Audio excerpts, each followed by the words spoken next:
Bonjour, je m'appelle Julie. Bonjour, je m'appelle Paolo. Bonjour, je m'appelle Aurélien. Bonjour, je m'appelle Christopher. Bonjour, je m'appelle Johan. Bonjour, je m'appelle Hassani. Bonjour, je m'appelle Maël. Salut, je m'appelle Hugo.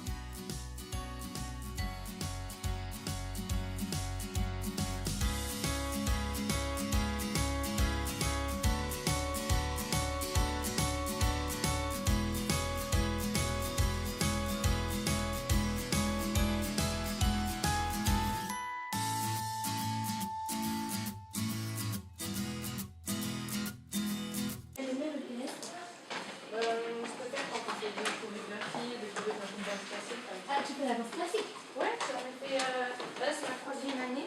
Ouais. Mais avant ça, j'ai fait 3 ans de danse moderne.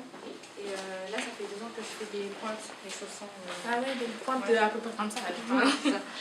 Ok. Et toi, tu fais quoi? Ben, moi, je fais la danse africaine, j'aime trop. Mon frère, quand j'étais en Afrique, mon frère avait fait un groupe de danse avec mes amis, on dansait tous et voilà, c'était trop bien. Et ben ça s'appelle Bang. Ouais. Ce sont les mamans qui portent ça en Afrique, au village, quoi, pour danser. Par exemple, s'il y a des coutumes, par exemple, des fêtes en Afrique, au village comme ça, les parents mettent ça comme ça. Ils mettent ça à peu près comme ça. Attends, je sais c'est le Et il y en a de plein de couleurs différentes, non? Ouais, il y a plein. En fait, il y en a beaucoup, mais tu dois choisir ce que tu veux, en fait. Il met à peu près ça et puis il commence à danser et tout ça. Mais il faut faire attention, il ne faut pas porter côté truc, quoi. Parce qu'il y a deux côtés. Il faut mettre, par exemple, Ah là. oui, il y a là. la couture de Ouais, l'autre côté. voilà. Ok. C'est bon. Bon, on y va? Ouais.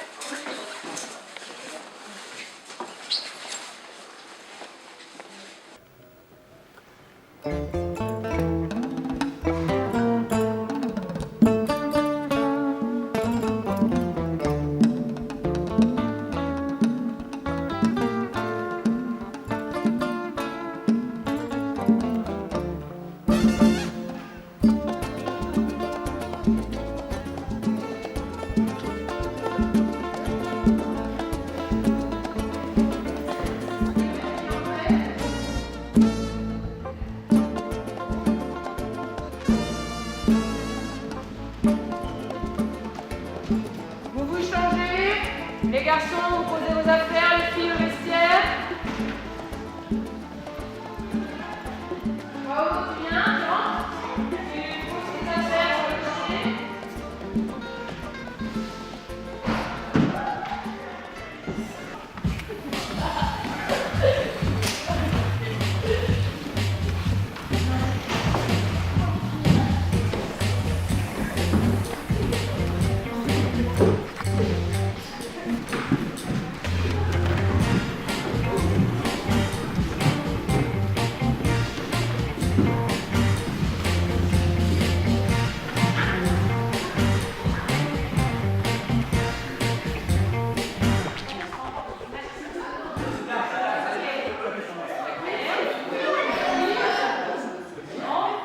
Et le protocole en place.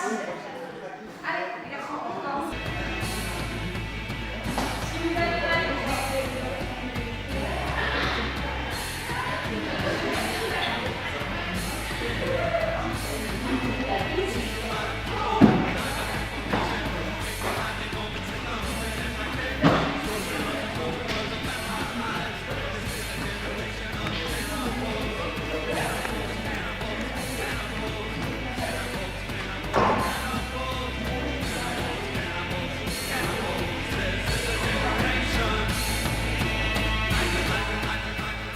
alors, comment tu fais Julie, toi? Moi, je fais Julie. Ok. Est-ce que Paolo, tu peux nous montrer ton mouvement à toi de Paolo? L'eau. Ok. Hassani, c'est quoi ton mouvement? Ok. Et Audrey Myriam? Ok. Avec la voix, Audrey. Audrey Myriam. Ok.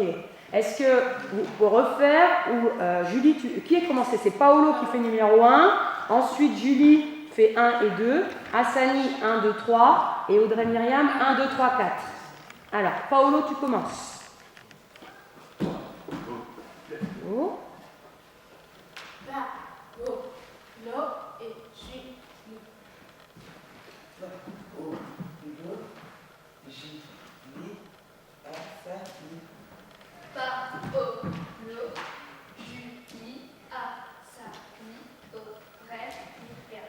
Et maintenant tous ensemble.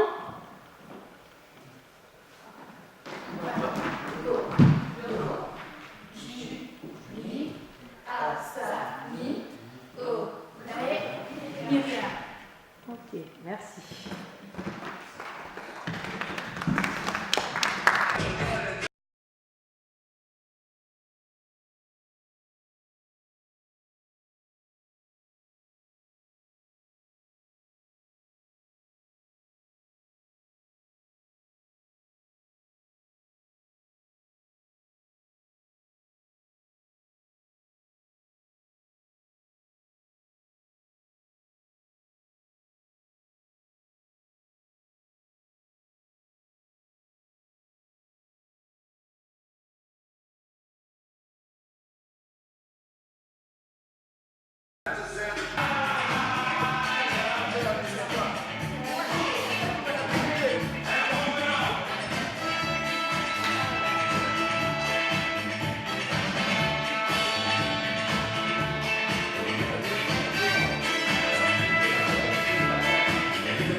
Un projet d'écriture collective qu'on va mettre en place dans votre classe, parce que c'est un projet qui repose sur le fait que dans le collège, et particulièrement dans votre classe, il y a beaucoup de nationalités différentes dans notre collège. Il y a 34 nationalités différentes. Il y a des élèves des Pays-Bas, du Maroc, du Kosovo, du Tchad, de la Guinée, bref, beaucoup de diversité culturelle. Et donc, du coup, on va essayer de raconter une histoire, votre histoire, pour faire comprendre que vous êtes des élèves de plein de pays différents, mais que vous vivez tous à Clenay, et que vous êtes tous dans ce collège qui est aussi intégré dans un quartier qu'on va faire découvrir. Donc, je sais par exemple que Audrey Myriam, toi tu viens du Maroc, hein, et toi Mélissa, c'est l'Espagne. Est-ce que tu aurais des anecdotes qui pourraient agrémenter notre histoire qu'on va écrire ensemble? J'aimais beaucoup aller à la corrida et ça me faisait une sensation bizarre un peu d'y aller parce que, surtout à ma première fois, parce que je trouvais ça impressionnant qu'avec le drapeau rouge qu'on remet pour attirer le taureau et toutes les esquives. Toutes les esquives du taureau ou du torero? Du torero, d'accord. C'était impressionnant. Oui. Du coup, Mélissa, est-ce que tu as aussi gardé un autre souvenir de l'Espagne que tu pourrais nous raconter? Oui, ma mère me chantait des berceuses en espagnol. D'accord.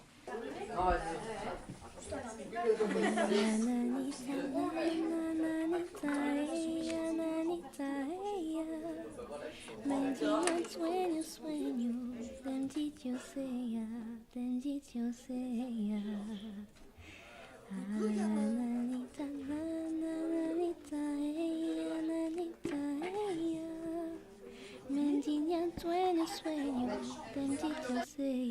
bendito sea, sea no pretio core, la mi tesora, yo sueño que yo será,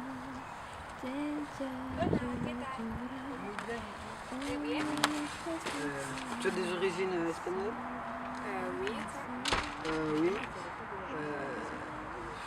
Tu as de la famille en Espagne? Oui. J'ai mon grand-père qui habite à Barcelone, et toi? Ah, moi, mon grand-père habite à Tolède, à côté de Madrid. Ah ouais. C'est quoi ton plat préféré?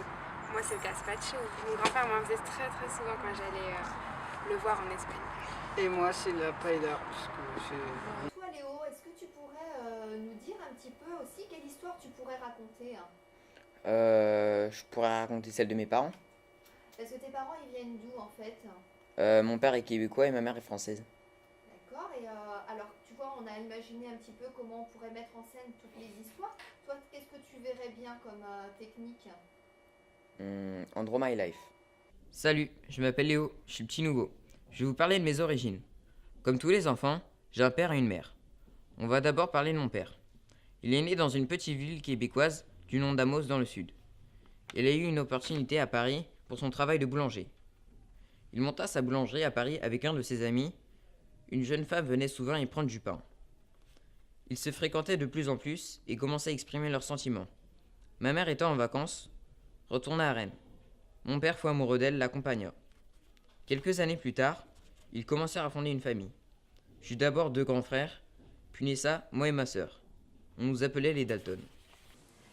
Du coup, toi, Sani, c'est une autre destination encore. C'est, tu viens de Mayotte, tu as vécu à Mayotte. Est-ce que tu peux nous raconter une anecdote, une histoire On chassait des hérissons à la campagne et on partait à la plage avec mes amis. Et quand tu chassais les hérissons, qu'est-ce que tu faisais? Quand tu les attrapais? Avec la main. Ça piquait pas? Si. Et après, tu les mangeais? Oui. Alors, tu allumais un feu? Oui. J'allumais avec mon briquet. Et c'est bon, le hérisson? Oui, très bon. Ça a quel goût? Goût de poulet. Et qu'est-ce que tu faisais sinon à Mayotte? Parfois, on partait à la plage avec mes amis. On allait se baigner. Et tu m'as dit que tu faisais autre chose à la campagne. Tu faisais quoi à la campagne? On partait aller chercher des jacques. Des jacques, c'est quoi des jacques? C'est une sorte de fruit. Grand comme ça, on le coupait. Il y avait des trucs jaunes, on les prenait, on les mangeait. Ça a quel goût? Je sais pas. C'est bon? Oui. Et après, t'es venue à Rennes. Oui. Pourquoi t'es venue à Rennes?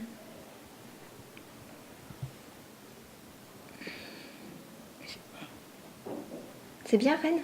Oui, c'est bien. Qu'est-ce que tu fais à Rennes maintenant? Je vais aller jouer au foot. Et plus tard.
Quand on était petit et que l'on demandait comment on était né, les parents nous disaient que l'on venait d'une petite graine déposée dans le ventre de la maman, ou bien d'un chou pour les garçons, ou d'une rose pour les filles.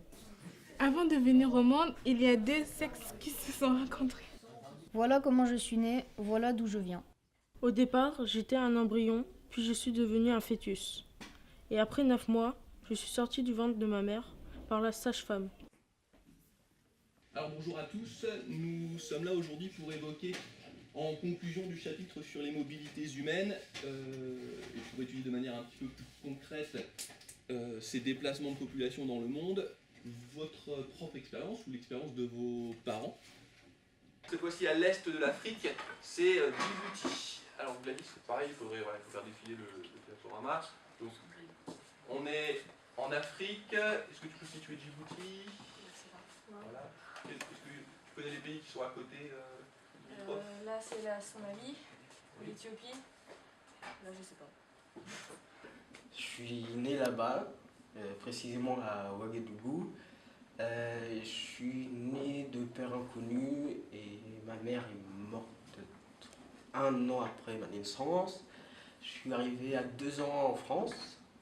Entre temps de ça, j'ai été dans un orphelin. Donc mon père il vient du Maroc, il est né à Mohamedia. Et mon père il est venu en France pour faire ses études. Il est arrivé à Paris. Ensuite il est allé à Rennes, il a fait ses études et il a rencontré ma mère. Donc aujourd'hui on se retrouve pour aborder un sujet qui vous concerne directement. Puisque on va aborder le sujet de la transmission de la vie chez l'homme.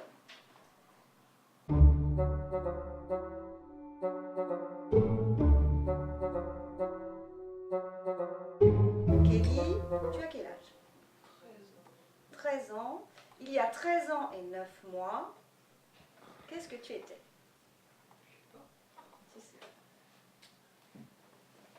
Alors, qui veut bien l'aider? Julie. C'était une rencontre entre nos parents. Oui, et de quoi plus particulièrement? Au niveau biologique, on s'intéresse vraiment. Alors, Hugo, excuse-moi de te réveiller. Donc, Julie nous parle d'ovules. Et pour qu'il y ait création d'un nouvel individu, il faut qu'il y ait quoi? Maëlle, tu l'aides? Il faut qu'il y ait un ovule et un spermatozoïde. Ah, il faut qu'il y ait rencontre et union d'un ovule avec un spermatozoïde. Et il y a un spermatozoïde et un seul qui rentre dans l'ovule. Alors, je vais vous demander maintenant de dessiner les différentes étapes de la formation d'un nouvel individu. Donc tout ce dont on a parlé, vous essayez de faire une série de dessins. Voilà, je vous laisse quelques minutes et puis je vais ramasser votre travail. Faut dessiner? Non, faut colorier mon frère. Mon frère. C'est pas mal. Voilà. Alors là, tu as fait le début, maintenant faut que tu passes au 2, puis 4, 5. Madame, est-ce que c'est bien? Madame, Eh ben c'est pas mal ça. est-ce que ça commence bien? Voilà.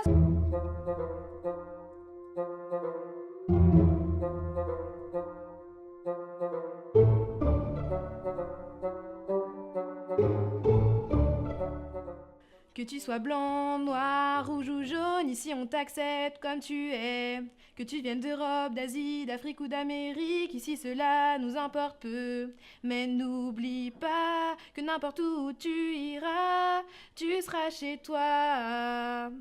Mais n'oublie pas que n'importe où tu iras, tu seras chez toi. Nous venons tous de la terre, nous venons tous de la même mer, nous venons tous de l'univers, nous venons tous du même père. Nous avons beau être des frères, nous nous faisons quand même la guerre pour une histoire de pouvoir sur un simple bout de territoire. Mais malgré nos goûts, malgré nos avis, nous devons tout de même rester unis. Mais n'oublie pas que n'importe où tu iras, tu seras chez toi.